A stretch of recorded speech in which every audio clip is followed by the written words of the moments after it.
لے گئے یہاں چلے آئیے چہرہ توصیف رضا کا دکھا میرے دل پر الغا فرما دیا کہ سفر پہ تقریر شروع ہو گئی. سبحان اللہ سبحان اللہ بہت اچھا. مفتی اعظم کا کرم ہے, ان کا فیض ہے, ان کی نظر ہے. سبحان اللہ سبحان اللہ. سفر کرو.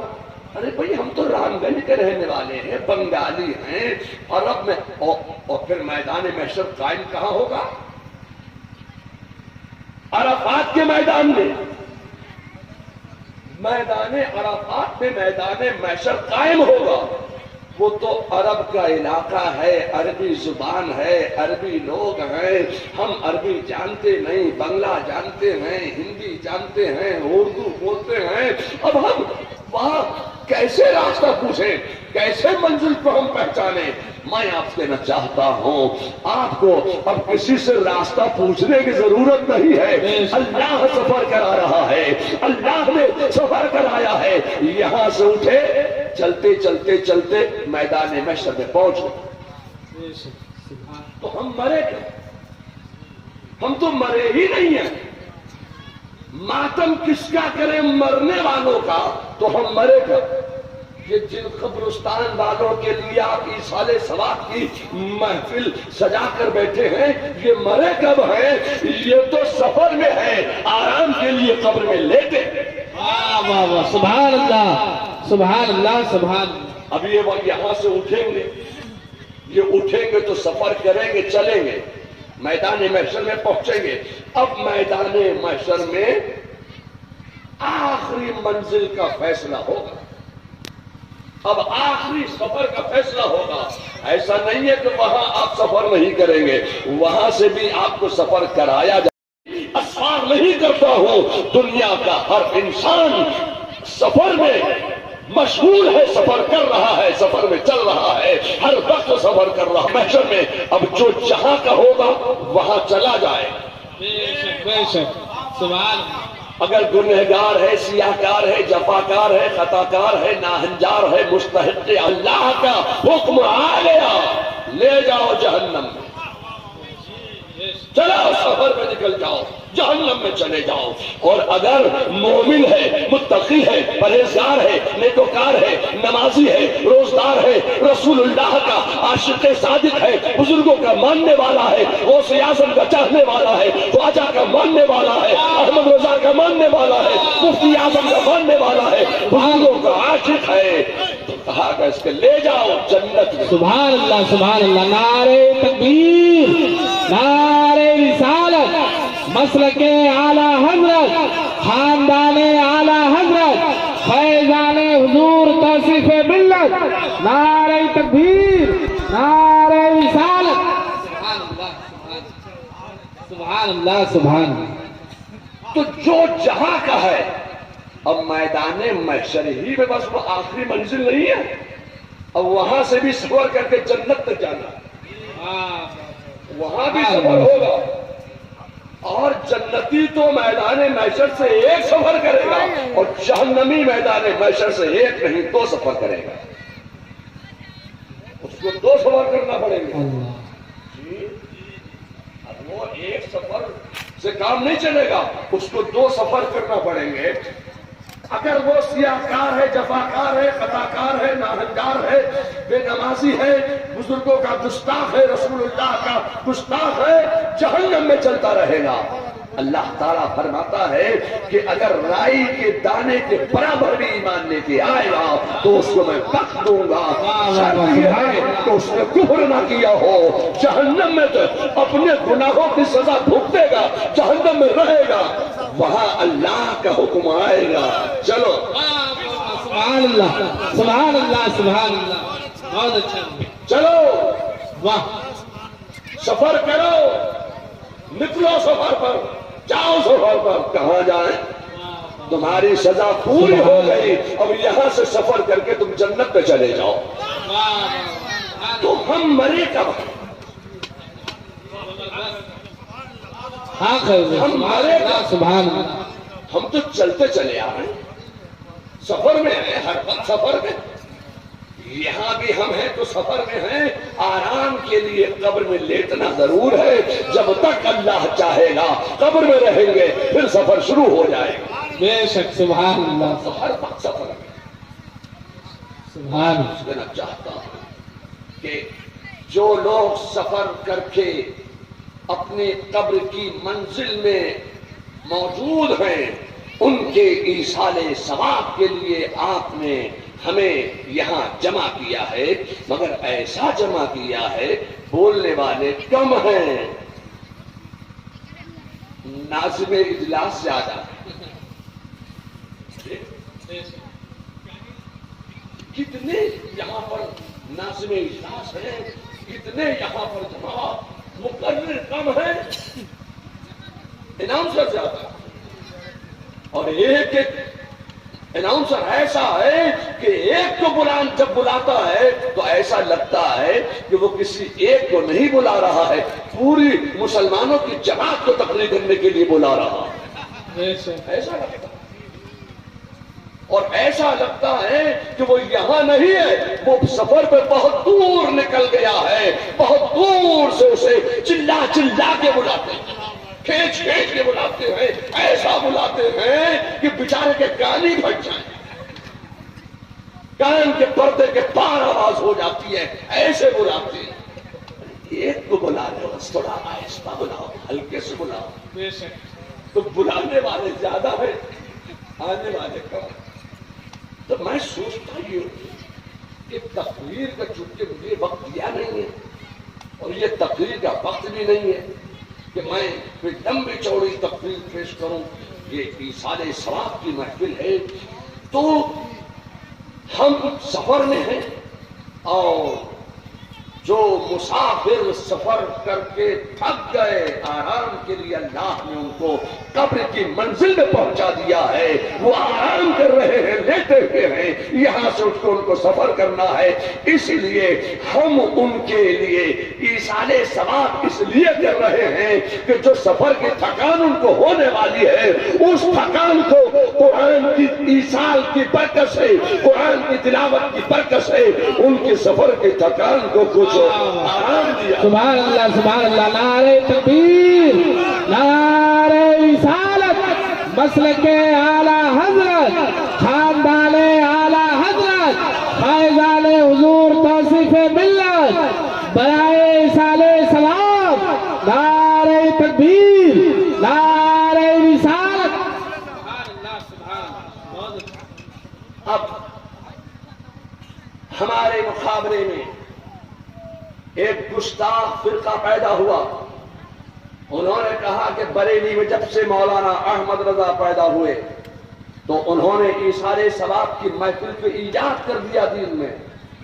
میں آپ سے کہنا چاہتا ہوں یہ ایصال ثواب کی محفل کو بریلی سے مولانا احمد رضا نے ایجاد نہیں کیا ہے، بلکہ یہ ادائے رسول ہے، طریقہ رسول ہے، اسوہ رسول ہے، سنت رسول ہے۔ اس سنت رسول کو یہ ادیان باطلہ، فرقہ باطلہ، گستاخان اولیاء، غداران خدا، باغیان رسول اس سنت رسول کو دین سے نکال دینا چاہتے تھے، اس سنت رسول کی عظمت کو، ایصال ثواب کی عظمت کو مسلمانوں کے دلوں سے بھلانا چاہتے تھے، اور اس سنت پر جب شبخون مارا جا رہا تھا تو بریلی کی دھرتی پر بیٹھ کر امام احمد رضا نے کارنامہ یہ انجام دیا ہے کہ محفل ایصال ثواب پر دلائل و براہین کے انبار لگا کر دین میں شامل کر دیا۔ واہ واہ واہ، سبحان اللہ سبحان اللہ سبحان اللہ۔ ایصال ثواب اور محفل ایصال ثواب پر دلائل و براہین کے انبار لگانے والے کا نام ہے احمد رضا۔ سبحان اللہ۔ کہتے ہیں نہیں، یہ زمانے رسول میں ایصال ثواب نہیں ہوتا تھا، جب سے بریلی میں مولانا احمد رضا پیدا ہو گئے تو ایصال ثواب ہونے لگے، ذکر کی محفل ہونے لگی، میلاد کی محفل ہونے لگی، ذکر و اذکار کی محفل ہونے لگی۔ یہ سب بریلوی لوگ ہیں، یہ بریلی کے لوگ ہیں، یہ اعلیٰ حضرت والے ہیں، یہ جو ہیں ان کا ایصال ثواب کا دین سے کوئی تعلق نہیں ہے. میں آپ سے کہنا چاہتا ہوں کہ جو کتاب آپ نے پڑھی ہے خدا کی قسم وہی کتاب ہم نے بھی پڑھی ہے. بے شک سبحان اللہ. جو کتاب آپ کے مدرسے میں پڑھائی جاتی ہے وہی کتاب ہمارے مدرسے میں پڑھائی جاتی ہے. مگر یہ کیا بات ہے کہ بخاری شریف جو قرآن کے بعد سب سے افضل کتاب ہے وہ کتاب بریلی سے کسی سنی نے چھاپی نہیں ہے. یہ چھاپی کس نے ہے؟ یہ آپ نے چھاپی ہے.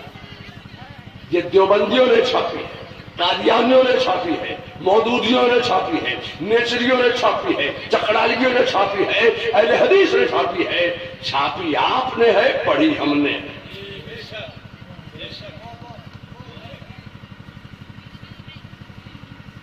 چھاپتے آپ ہیں, پڑھتے ہم.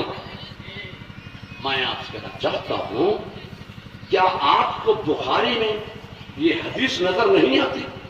کیا اللہ کے رسول صلی اللہ علیہ وسلم کی مقدس بارگاہ میں ایک صحابی حاضر ہوئے اور انہوں نے کہا یا رسول اللہ میری ماں کا انتقال ہو گیا ہے, میں اپنی ماں کے ایصال ثواب کے لیے کون سا عمل کروں, کون سا ایسا عمل کروں میں کہ میری ماں کو اس کا ایصال ثواب ہوتا رہے. تو اللہ کے رسول فرماتے ہیں ایسا کرو, مدینے میں پانی کی بہت قلت ہے, پانی کی بہت کمی ہے, تم اپنی ماں کے ایصال ثواب کے لیے ایک کنواں کھدوا دو. سبحان اللہ سبحان. یہ بخاری میں ہے, بخاری میں. اور بخاری ہم نے نہیں چھاپی ہے, بخاری آپ نے چھاپی ہے. تو یہ فرق کیوں ہے کہ آپ کہتے ہو کہ ایصال ثواب کی محفل کا منعقد کرنا یہ بدعت ہے, اور اسی بخاری کو پڑھ کر ہم کہتے ہیں نہیں خدا کی قسم یہ بدعت نہیں ہے, یہ سنت ہے, سنت ہے, سنت. سبحان اللہ سبحان اللہ. یہ فرق کیوں ہے؟ میں کہنا چاہتا ہوں یہ فرق ہے تو بس نظر کا فرق. آپ نے جب بخاری پڑھی ہے تو بغض و عداوت کا چشمہ لگا کر بخاری پڑھی ہے, اور احمد رضا نے جب بخاری پڑھی ہے تو عشق و محبت کا چشمہ لگا کر بخاری. سبحان اللہ سبحان اللہ. نعرہ تکبیر, نعرہ رسالت, مسلک اعلی حضرت فیضان مفتی اعظم ہند, فیضان حضور توصیف ملت, جشن برائے ایصال ثواب. بس آپ اپنی آنکھ سے بغض و عداوت کے عینک اتار دیجئے, اس کو محبت کا چشمہ لگا کر بخاری پڑھو تو بخاری میں ایصال ثواب بھی نظر آ جائے گا, محفل ایصال ثواب بھی نظر آ جائے گی, میلاد بھی نظر آ جائے گی, سلام بھی نظر آ جائے گا, قیام بھی نظر آ جائے گا, اور تمام محافل جو رسومات اہل سنت کی جو محافل ہم منعقد کرتے ہیں آپ کو سب بخاری میں مل جائے. تو میں آپ سے کہنا چاہتا ہوں کہ حضور نے فرمایا کہ تم اپنی ماں کے نام سے ایک کنواں کھدوا دو. حضرت سعد نے اپنی ماں کے ایصال ثواب کے لیے ایک کنواں کھدوایا. اللہ کے رسول کی بارگاہ میں حاضر نے کہا یا رسول اللہ کنواں تیار ہے. اللہ کے رسول اس کنویں پر تشریف لائے. اتنے میں حضرت سعد نے کچھ کھجوریں منگائی. آپ نے کیا منگایا ہے بریانی جی, اور اس میں کیا ہے نکتی, پانی ہے کہ نہیں ہے, رکھو سامنے. تو اتنے میں اس صحابی رسول نے کچھ کھجوریں منگائی.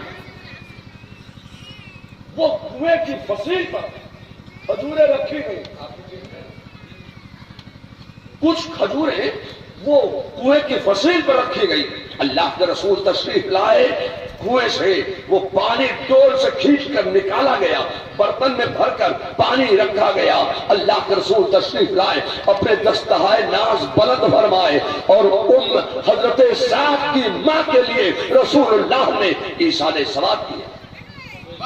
سبحان اللہ. ایصال ثواب کیا.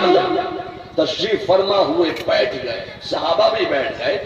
رسول اللہ صلی اللہ علیہ وسلم نے کنویں کی فصیل سے ایک کھجور اٹھا کر توڑ کر گٹھلی نکال کر الگ کی، وہ کھجور تناول فرمائی، پھر دوسری کھجور تناول فرمائی، پھر تیسری کھجور تناول فرمائی، پھر ان سات کی حضرت سعد کی ماں کے لیے جو کنواں ایصال ثواب کے لیے کھودا گیا تھا، اس کنویں کا پانی میرے مصطفیٰ جان رحمت صلی اللہ علیہ وسلم نے نوش فرمایا۔ آج چپڑ خناتی تولچی وہابی دیوبندی قادیانی مودودی نیچری چکوالوی اہل حدیث اہل قرآن یہ گستاخ فرقے کہتے ہیں کہ ایصال ثواب کا کھانا کھاؤ گے تو قلب سیاہ ہو جائے گا۔ میں آپ سے کہنا چاہتا ہوں کہ جس کھانے پر قرآن کی تلاوت کر دی جائے وہ تو ہمارے تمہارے لیے تبرک ہو جاتا ہے۔ اب میرے مصطفیٰ کا ارشاد سنو، بے شک سبحان اللہ۔ میرے مصطفیٰ ارشاد فرماتے ہیں کہ جس کھانے پر بسم اللہ پڑھ دی جاتی ہے اس میں شیطان شریک نہیں ہوتا ہے، جس کھانے پر بسم اللہ پڑھ دی جاتی ہے اس کھانے کو شیطان نہیں کھاتا ہے، اور جس کھانے پر پورا قرآن تلاوت کر دیا جائے دیوبندی نہیں کھاتا ہے، وہابی نہیں کھاتا ہے، مودودی نہیں کھاتا ہے، نیچری نہیں کھاتا ہے، چکڑالوی نہیں کھاتا ہے، یہ گستاخ فرقے اس کو نہیں کھاتے جس پر قرآن کی تلاوت کر دی جاتی ہے۔ میں آپ سے کہنا چاہتا ہوں جس پر صرف بسم اللہ پڑھ دی جائے اس کو شیطان نہ کھائے، اور جس پر قل هو اللہ پڑھ دی جائے، قل یا ایھا الکافرون پڑھ دی جائے، اس کو یہ گستاخ فرقے نہیں کھاتے ہیں۔ میں آپ سے کہنا چاہتا ہوں کہ اللہ کے رسول نے ارشاد فرمایا، اے صاحب جب تک اس کنویں کا پانی استعمال ہوتا رہے گا تمہاری ماں کو ثواب ایصال ہوتا رہے گا، جب تک اس کنویں کے پانی سے لوگ اس کنویں کے پانی کو لوگ پیتے رہیں گے تمہاری ماں کو ثواب پہنچتا رہے گا۔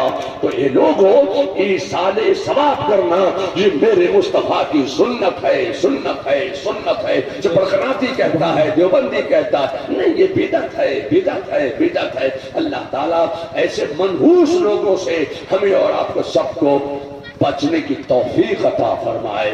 وآخر دعوانا